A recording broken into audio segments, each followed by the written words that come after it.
बिस्मिल्लाहिर्रहमानिर्रहीम। सैयद ज़ुल्फ़िकार बुखारी आपकी खिदमत में हाजिर।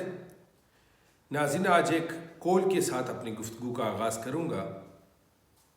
स्टीवन मुलर जॉन्स हॉपकिंस यूनिवर्सिटी का कॉल है, यूनिवर्सिटियाँ तालीम याफ्ता दरिंदा सिफत अफराद तैयार कर रही हैं क्योंकि हम नौजवानों को अक़दार से आशना नहीं करवा रहे, हालांकि नौजवान अक़दार को जानने के बहुत ख्वाहिशमंद हैं।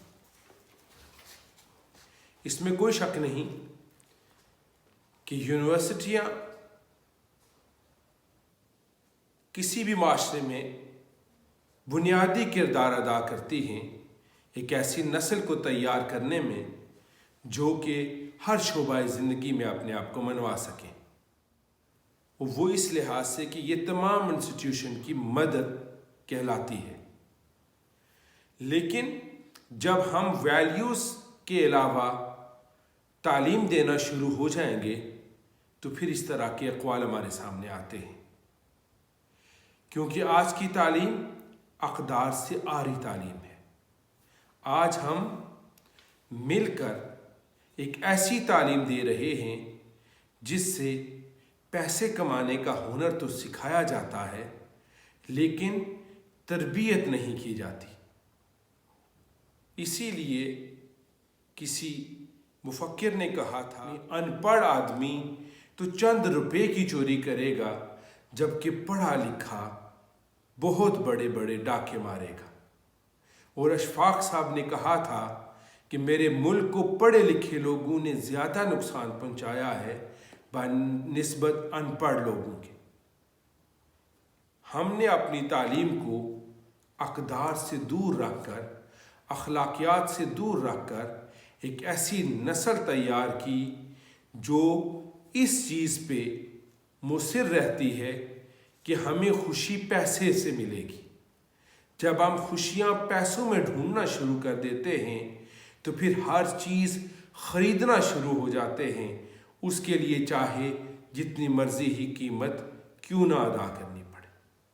आज जिस शोबा हाय ज़िंदगी पे नज़र डालें तो उसमें कारोबार का उनसर नुमायाँ नज़र आता है और उसमें अक़दार से आरी हर शोबा नज़र आता है। वजह क्या है कि हमने इस नस्ल को अक़दार नहीं दी, वैल्यूज़ नहीं दी, तालीम तो दे दी। ज़रूरत तो इस बात की थी कि तरबियत पे ज़्यादा तवज्जो दी जाती, एक नस्ल ऐसी तैयार की जाती कि जो चलती फिरती किसी भी जगह पे मौजूद होती तो वो हमारी नेक नामी का बाइस बनती। लेकिन ऐसा हरगिज़ नहीं। आज आपने देखा होगा कि नूर मुक़द्दम का केस हो तो वहाँ पे भी दोनों पढ़े लिखे नज़र आते हैं और उनमें से एक दोस्त उठता है और वो नूर मुक़द्दम का कितने बुरे तरीके के साथ कत्ल कर देता है। क्या वो पढ़ा लिखा लड़का नहीं था? जी हाँ, वो पढ़ा लिखा लड़का था। जब हम यूनिवर्सिटी के माहौल को देखते हैं तो आए रोज़ हैरेसमेंट के केसेस कभी एक जगह से सामने आते हैं तो कभी दूसरी जगह से सामने आते हैं। आखिर हम किस तरफ जा रहे हैं? अब तो तुरफा तमाशा ये हो गया कि यूनिवर्सिटी के उस्ताद मोहतरम अपनी स्टूडेंट के साथ शादियां फरमाने लगे हैं। जब ये स्टूडेंट और उस्ताद की जो रूहानी बाप हुआ करता था, अगर उनकी शादियां शुरू हो गई हैं तो फिर सोचिए कि अखलाकियात का जनाजा तो निकल गया। हैरेसमेंट जब हमारी कोई बेटी सामने आती है, बहन सामने आती है कि फ़लाँ प्रोफेसर साहब उसकी हैरेसमेंट कर रहे थे, तो सवाल उभरता है कि ये यूनिवर्सिटियाँ हैं या हैरेसमेंट का अड्डा है। यहाँ पे तो तालीम का काम होना था, यहाँ पे तो रिसर्च का काम होना था, यहाँ पे तो एक तरबियत याफ्ता नस्ल को तैयार करके माशरे में भेजना था। लेकिन क्या हुआ कि हमने को एजुकेशन को परवान चढ़ाया और फिर जब फीमेल स्टूडेंट कशां अपने प्रोफेसर साहब के चैम्बर में आ धमकने लगी तो फिर मामला आपसे तू और तू से बेतकल्फ़ी की तरफ गया اور جاتے جاتے یہ ہوا کہ کبھی دوستی کی پینگیں بڑھتی بڑھتی اخلاقیات کے دائرے کو کراس کر گئیں، تو کبھی استاد محترم نے کمال آپ پہ احسان فرماتے ہوئے اپنی اسٹوڈنٹ کے ساتھ شادی کر۔ اگر ہم یہ کچھ کرنے لگے تو پھر بتائیے کہ تربیت کون کرے گا، تعلیم کون دے گا، نسل کون تیار کرے گا؟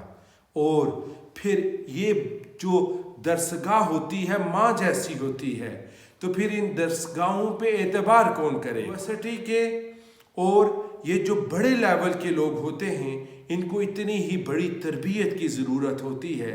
اگر یہ معاملہ جوں کا توں ہی رہا تو لوگوں کا اعتبار اٹھ جائے گا، اور پھر ہماری بہت ساری بیٹیوں کا، بہنوں کا، ہماری نئی نسل کا، ہماری فیمیل کی تعلیم کا راستہ رک جائے گا۔ ہم نے ان ہراسمنٹ کو روکنا ہے، تو اس کا سب سے بڑا جو واحد حل ہے کہ ہم نے میل اور فیمیل کے درمیان ایک گیپ کو قائم رکھنا ہے۔ اگر جب وہ گیپ ٹوٹ گیا تو سمجھیے کہ وہ پہلا راستہ آپ نے طے کر لیا کہ اس کے بعد بے تکلفی ہوگی۔ بے تکلفی جب آگے بڑھے گی تو پھر ڈیمانڈیں ہوں گی، پھر ہراسمنٹ ہوگی، تو پھر ایک نیا سکینڈل سامنے آئے گا۔ ہماری یونیورسٹیز کو، ہمارے اساتذہ کو اپنے مناصب کا خیال رکھنا ہوگا۔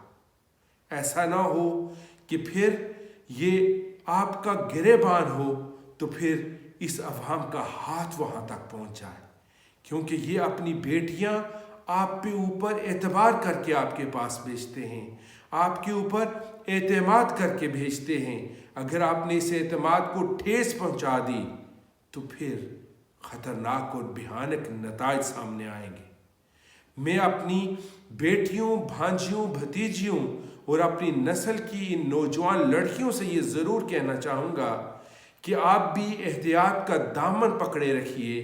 جب بھی چیمبر میں جانا ہو تو 2 سہیلیوں کے ساتھ جائیے، تاکہ یہ معاملہ اخلاقیات سے آگے بڑھ کر کسی اور جگہ پہ نہ پہنچ جائے، کیونکہ جب 2 میل اور فیمیل اکٹھے ہوتے ہیں تو تیسرا شیطان ہوتا ہے، اور جب 2 میل اور فیمیل اکٹھے ہوتے ہیں تو سیانے کہتے ہیں کہ وہ قرآن کی تلاوت تو نہیں کر رہے، تو یہ وہاں سے ہی معاملہ خراب ہونا شروع ہو جاتا ہے، اور دیکھتے ہی دیکھتے بنت حوا کی عزت تار تار ہونے لگتی ہے۔ اور میں نوجوان لڑکیوں سے، اپنی بیٹیوں سے، اپنی اس نئی نسل سے یہ کہنا چاہوں گا کہ جب آپ اپنی عزت کی حفاظت نہیں کریں گے تو یہ میل ڈومینیٹڈ معاشرہ ہے، چاہے وہ یورپ ہو، چاہے امریکہ ہو، چاہے برطانیہ ہو، چاہے پاکستان ہو، عزت آپ کے ہاتھ میں ہوتی ہے اور آپ نے اس کو سنبھال کے رکھنا ہے۔ اور اساتذہ سے یہ کہنا چاہوں گا کہ اللہ نے آپ کو بڑا مقام دیا ہے، اگر آپ اپنے آپ کو اتنا گرا لیں گے تو پھر ہم کس پہ اعتبار کریں گے، ہم کس پہ اعتماد کریں گے؟ ہمارا اعتماد ٹوٹ گیا تو درسگاہ ٹوٹ گئی، یہ ماں جیسی درسگاہ ٹوٹ گئی تو معاشرہ ٹوٹ گیا، معاشرہ بکھر گیا تو سمجھیں کہ ہم سب بکھر گئے۔ میں آپ سے التماس کروں گا دست بدستہ کہ اس ہراسمنٹ کو جو بھی بڑے منصب پہ فائز ہیں سب مل کے اس کے لیے کوشش کریں کہ یہ ہماری بدنامی ہے، یہ ہماری درسگاہ کی بدنامی ہے، یہ ہمارے ملک کی بدنامی ہے۔ آئیے اس سے باہر نکلیں اور اخلاقیات کو پروان چڑھائیے، تربیت کو پروان چڑھائیے، اقدار کو پروان چڑھائیے، اور اسلام ہی سب سے بڑا محافظ ہے۔ ادخلوا فی السلم کافہ، اس کی طرف لوٹ جائیے، اسی میں عزت ہے، اسی میں وقار ہے، اسی میں سب کچھ ہے۔